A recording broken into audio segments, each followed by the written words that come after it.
Oh, 1, 2, 3. Oh, candidate number 1, Binibining Luck. Go. Okay.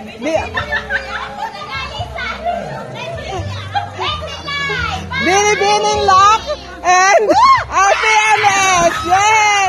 Okay, next.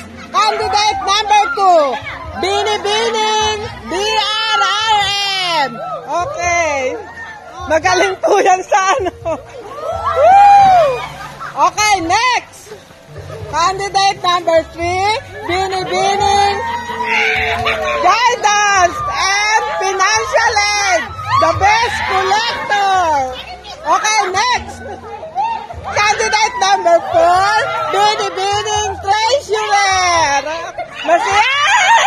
Dahil kayo ha. Mahusay po yan. Mag-ingat ng kaperahan. Talon. Okay, next. Candidate number 5, only one. See? The Tres Marias.